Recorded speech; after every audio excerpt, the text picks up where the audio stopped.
Welcome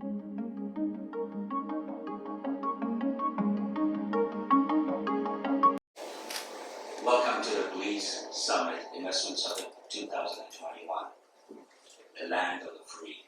Doesn't that sum it up? Yeah. This is the land of the free. Let me introduce you myself. My name is, most of you don't know me, my name is Bob Dillon. I've been the Honorary Consul General representing Belize in Canada for 20 years. And we brought a lot of investment from Canada to Belize. And some of them I hear, any Canadians here? Woo!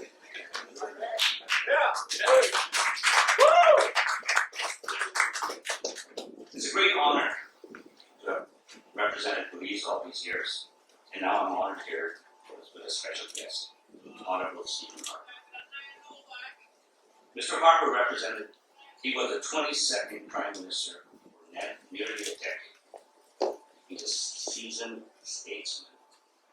A politician thinks of the next election. A statesman thinks of the next generation.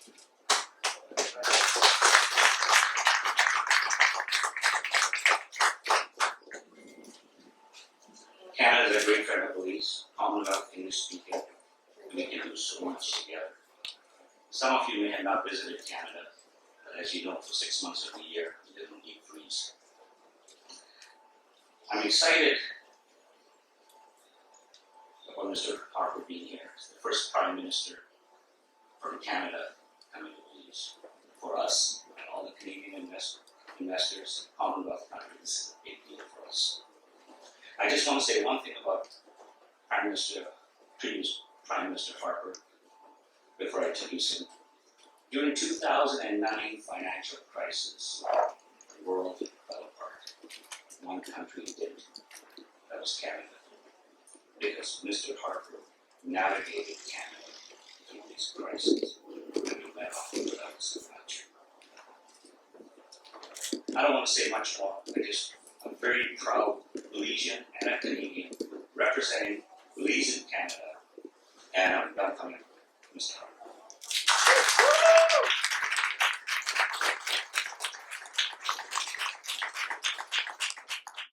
Thank you, everybody, for that warm welcome. And thanks in particular, Bob, for kicking us off, for introducing me. Bob is a longtime great friend and supporter, but you should also know he is a great Canadian, and he is a very, very great ambassador for your country in our country. So, once again, thanks, Bob. Another hand for Bob there. I also have to say, Bob, that your introduction of me was better than some that I received during my career. I remember on one occasion, an 11-year-old girl got up, and this was out of school, and she read the following introduction. My mother says that my job is not to give a long and boring speech. It is to introduce the person who will. Well, today I'll at least try and avoid being long. Save some time at the end. David Knight-Legg is going to ask me some questions at the end. David's also come to us from Canada via France and Germany. So, because I never answer his questions in Canada, this is the only way you can ask the questions. But we're glad David is here as well. And let me just say how delighted I really am to be here. As Bob mentioned, the first Canadian Prime Minister or more present to be here on an official visit. I want to thank all of you, particularly you, Prime Minister, for your kind invitation to be here. Thanks to Minister Toity. I've enjoyed the time we spent together the last couple of days. This is indeed my first visit to Belize, although from the growing and rapidly growing number of Canadians who come here, I have long heard really great things about this country. Now, ladies and gentlemen, you have put together a conference, this Belize Investment Summit 2021, that has wide-ranging themes, a wide array of expert panelists, and it's all framed around your desire not merely to attract investment, but to build this into the truly wealthy countries that its natural advantages should make possible. I should also note that this is not an isolated effort on the part of Belize. I looked at a number of government reports and documents and statements from the Prime Minister and other ministers over the last few years, through last year. And it's clear that this country is making a sustained effort at analyzing its options and its possibilities. As a first-time visitor, I have to say, as a first-time visitor, I will not presume to tell you how to develop your own country. But as someone who led another country for nearly a decade, I'll endeavor to focus on some clear suggestions that do have the inevitable strengths and weaknesses of an external perspective. But first, before I do that, ladies and gentlemen, let me just spend a few minutes on the broader global context, particularly some of the big trends that I see in the world today, that I see as a former G7 Prime Minister, that I see as current head of an international political organization, and I see as an owner-operator of a global consulting and advisory business. These global trends will be the backdrop of anything you're doing here in Belize. Let me just, before I do that, let me just start off by noting that this is one of the first live audiences I have spoken to in nearly a year and a half. And it is a bit strange, but it does feel good, doesn't it, to actually get together and do this. Now look, I look back at some of the speeches I was giving before the pandemic. In some ways that does seem like a long time ago. I now refer to it, by the way, as 2019 BC, before COVID. Because it really does feel like another age. When I look back at those speeches I was giving, Donald Trump was still in office. Obviously, the economy was very different. Nobody was talking about pandemics. But when I look back at some of the things I was focused on in my talks, the technological revolution, the political fallout of globalization, the rise of China, the reorientation of Western politics, my observations and conclusions from that time really haven't changed directionally. If anything, I think they're actually more pronounced, and frankly, I think a number of things are likely to be a lot more difficult than I thought they were before. Let me just start with, if you don't mind, with a few observations on this global crisis, that is, this pandemic, from the standpoint of someone who, as Bob mentioned, was head of government during the last big global crisis, and that was, of course, the global financial crisis of 2008-2009. I think there are two remarkable and disturbing things about this crisis. First, the lack of global leadership and collaboration. Last time, in November 2008, 2 months after the crisis began, George W. Bush brought together at the White House the leaders of the 20 largest economies, the first meeting of the G20 ever, and the big international financial organizations. There at the White House, over a couple of days, we created a global plan to manage our way through the crisis. Of course, there was a lot of work to be done at the national level, but there was significant, ongoing global coordination and collaboration. The kinds of things that have happened this time: fights over vaccine supply, fights over personal protective equipment, travel barriers between even travel barriers within countries, last year's oil supply and price wars between the Saudis, the Russians, and others. Things like that were unthinkable in 2008, 2009, 2010. Such was the level of ongoing dialogue and the interests that leaders had in shared interests in a systemic solution and recovery. Think about this. I tell people to think about this. We are more than a year and a half into this pandemic.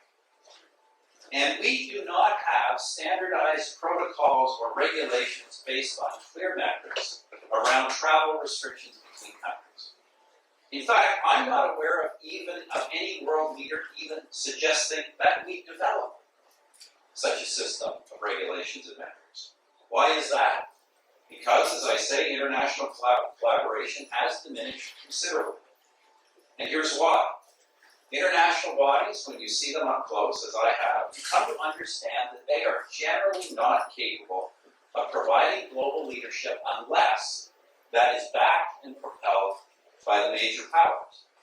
And there are only 3 powers in the world at a scale necessary to wield that kind of influence: the United States, which for a range of reasons no longer wants to lead the world in the way it has, China, which is not trusted, particularly in the context of this pandemic, and the European Union, whose energies are often absorbed just in trying to create internal cohesion. The second thing that strikes me about this crisis is the scale of government intervention in the economy. Now, I haven't done the math recently, but the fiscal and monetary interventions that we have seen around the world are likely an order of magnitude greater than they were last month during the global financial crisis. Take Canada, for example. Now, Canada is a bit of an outlier. But I tell people this to understand the scale of intervention.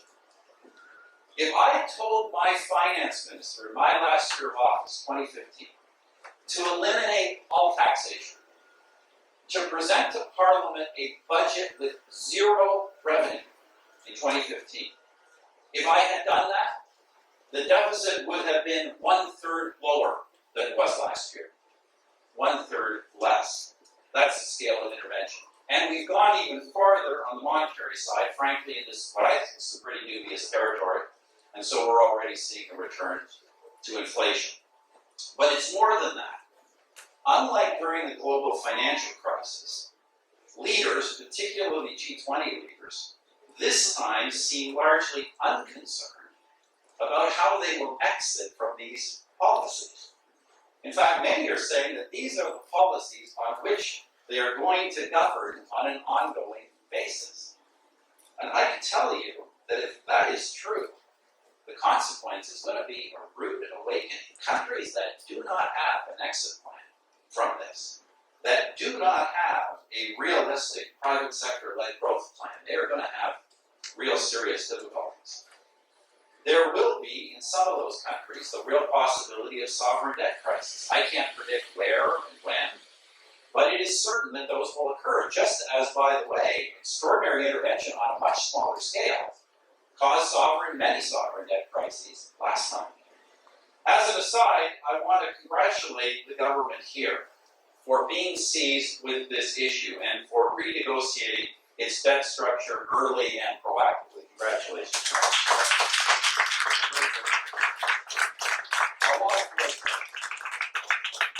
But in many places, I can tell you the political management of things like large-scale deficits and debt are going to be a central issue in very short order, and they're going to be a central issue in what was already a very challenging political environment before the pandemic. I wrote about this at length a while back in my book called Right Here, Right Now, Politics and Leadership in the Age of Disruption, from the Signal Division of Penguin Random House, available online at bookstores. My publisher always likes that, he always appreciates that. In the title, I use the word disruption deliberately. You know, we hear this term disruption used frequently to describe this era. Disruption in business models, disruption in trade patterns, disruption caused by new technology and the like. But this disruption is not merely a business phenomenon. It is also a social phenomenon, and increasingly it is a political phenomenon. The rise of social media in particular has enabled political networks to develop rapidly, often outside of established institutions and outside of established channels of communication. Combine that with the economic effects of globalization. In a lot of Western countries, that's meant the stagnation of middle and working class incomes. And what you have is a series of events, and all of this explains the appearance, in most democracies, of new and unconventional political parties and leaders. Populists and nationalists on the one hand, neo-Marxists and environmentalists on the others, parties and leaders who are often attacking in whole or in part the basic assumptions of globalization, the basic assumptions of the post-Cold War era, freer markets, freer trade, freer immigration, and globalization generally. And so what we're seeing in a lot of Western democracies is the traditional left-right spectrum that used to be defined by market versus government is increasingly cross-cut by a new spectrum, defined, for lack of better terms, by populists versus elites. And we're witnessing, as a consequence of all that, the growing fragmentation of political fragmentation in many advanced Western democracies. I can predict with pretty high certainty that the pandemic has not made these dynamics better, and that it will seriously amplify the social and political stresses that we were seeing before the pandemic. So, the politics of Western democratic nations are, in my view, going to become more difficult. And the other big geopolitical trend, the rise of China, is also going to continue. I think it's fair to say that most observers believe that, at least in economic terms, China is coming out of this pandemic in a much stronger global position.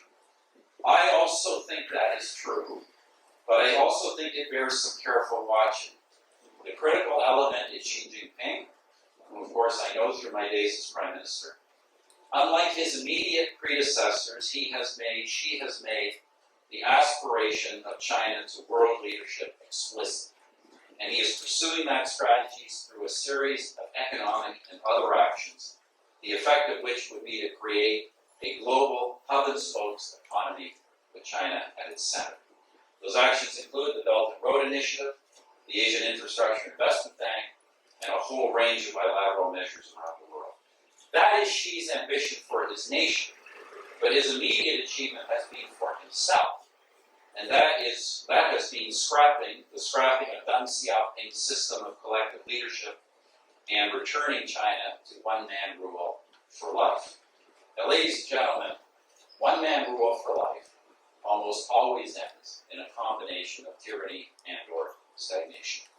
And economic policy decisions coming out of Beijing recently speak to those risks. Now, with those observations in mind, a likely slow growth world going forward, big power rivalry, lack of international collaboration, growing social and political stresses in Western democracies, advanced Western democracies, and the continued rise of new technology. Let's take a closer look here at your country, at Belize. Today, this is a country of relatively modest income. Now, Prime Minister, I'm going to quote your predecessor. As I once heard your former Prime Minister, D. Barrow, when someone said to him, I was at an international conference, and someone said to him that Belize was a middle-income country. Prime Minister Barrow said, and I can't remember the exact quote, so I'm paraphrasing. He said something to the effect that, along these lines, he said, yes, but when you say we in Belize are middle-sized, you need to understand we are a big mouse and not a small elephant. I like that. But that said, this country does have exceptional strengths and potential. It's a multilingual country, of course, officially English-speaking, with British common law and land title and protections common to Commonwealth countries and the United States. You're also positioned at the intersection of North America, the Commonwealth, the Caribbean, Latin America, and something which is reflected in a population that is both diverse and remarkably unified. And of course, you have abundant natural beauty, a diversified resource export base, including some value-added sectors in agriculture, all with a stable, democratic, uncomplicated political system, a stable currency, and you have had a pretty positive policy environment. Low taxes, which is something, by the way, that always matters, including no capital gains tax. Taken together, that is a pretty impressive list of strengths. Now, I'll just add one thing to that. I had said in an original draft and a very high position in terms of ease of doing business. The truth of the matter was that was true until recently, until a few years ago. It was very high and it has sunk, as the Prime Minister mentioned. But now it is turned around, and that is why you're saying Belize open for business. That's a great thing.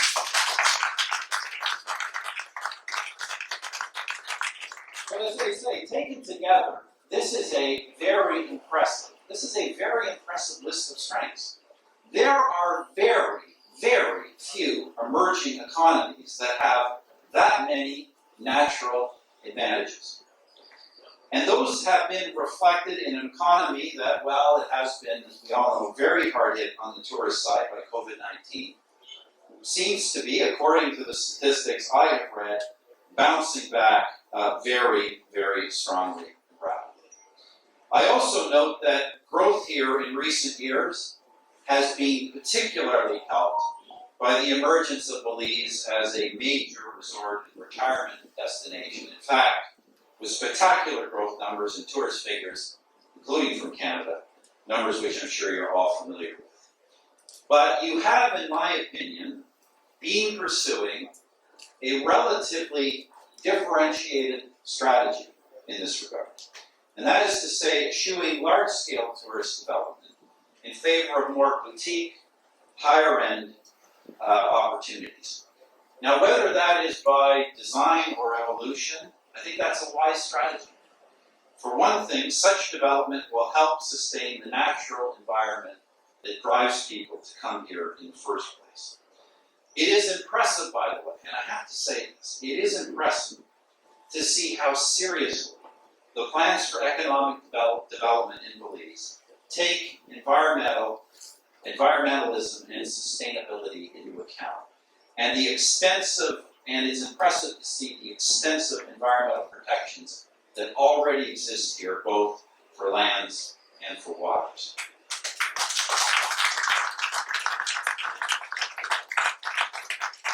Now, this focus on more high-end boutique tourism also offers greater opportunity for something else, and that is permanent relocation and economic development. As we all know, the tourist industry is a great provider of jobs, lots of jobs, but they are often large quantities of low-paying jobs. There are other opportunities in more boutique sectors. And the real opportunity for Belize, one frankly that I see reflected in a lot of current policy, is getting some portion of that wealthy tourist segment to relocate here. In some cases to start businesses, but in others to at least use a greater volume of higher end professional services, like accountants, investment managers, lawyers, medical professionals. A lot of growth in those areas could significantly add to the growth you've seen here in business processing operations. But to fully seize that kind of an opportunity, I suggest a deliberate and strategic focus on your education sector.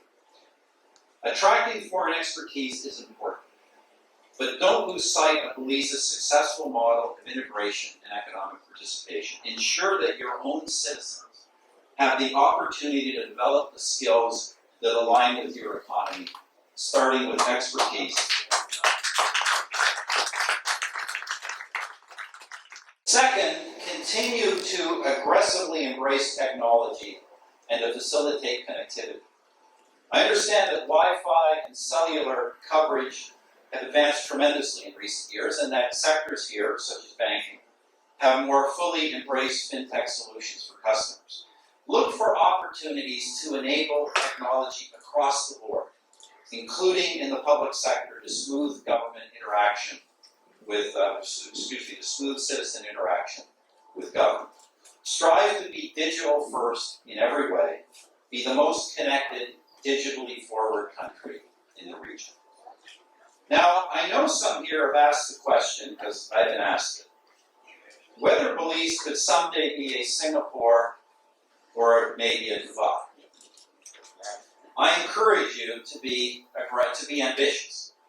To be ambitious and to set aggressive goals, and to make sure they are grounded in your country's specific strengths. And, by the way, this is key, that is often forgotten.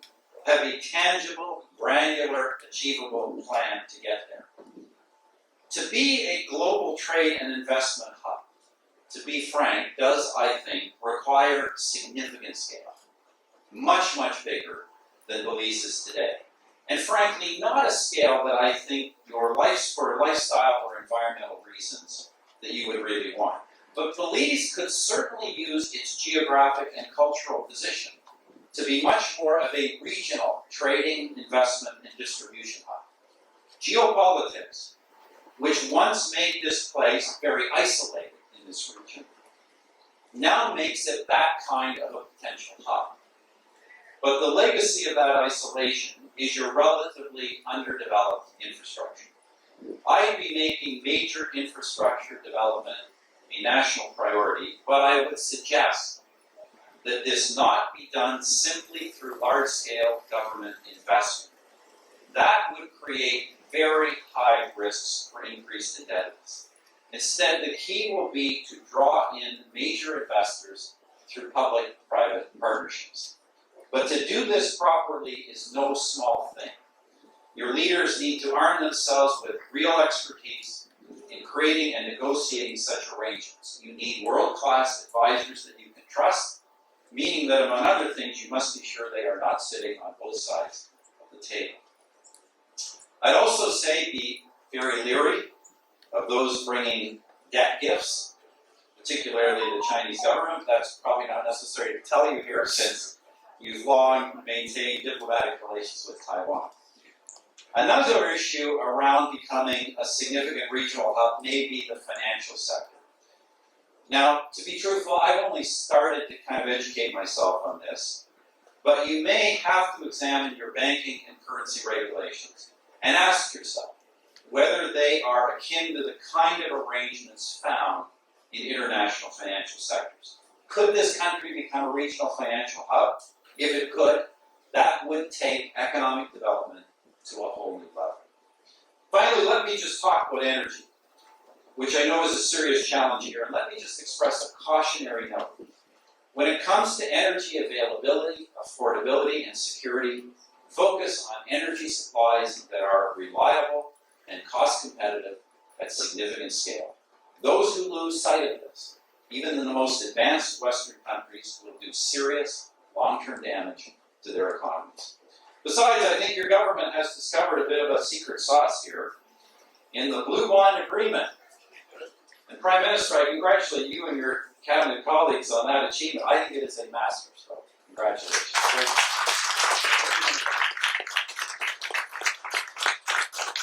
And you got there first. There's going to be a whole lineup now. I just wanted to do that.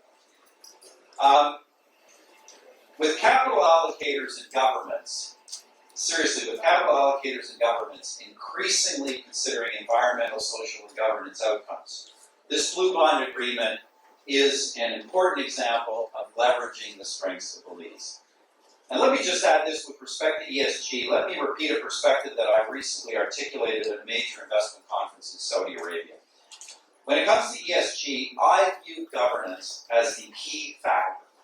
It is governance that enables society to achieve progress on social and environmental objectives and to marry those objectives with traditional economic ones. Ignore governance, and not only are you poorly serving your citizens, but social and economic policies will not succeed.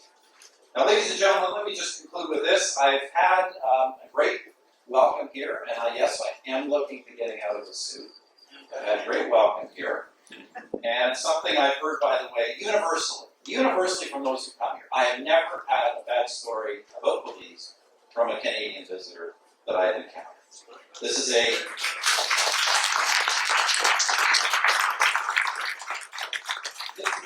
peaceful, stable country with most of the attributes necessary for long-term economic advancement and virtually none of the downsides one often finds in emerging economies. So I think you have every reason here to be optimistic, not least of which is a clear understanding on the part of your government that there are real significant limits to what government acting alone can accomplish, and that most problems will ultimately be solved by entrepreneurs and investors in the private business world.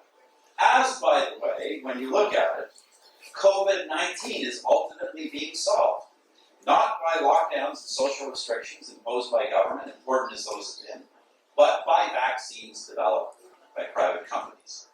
Let me also just note, in concluding my own record, in an age of, as Bob mentioned, in an age of growing resistance to trade and immigration and investment in many Western democracies, the government I led encouraged investment in business. We brought Canada out of the global financial crisis far more quickly and strongly than most.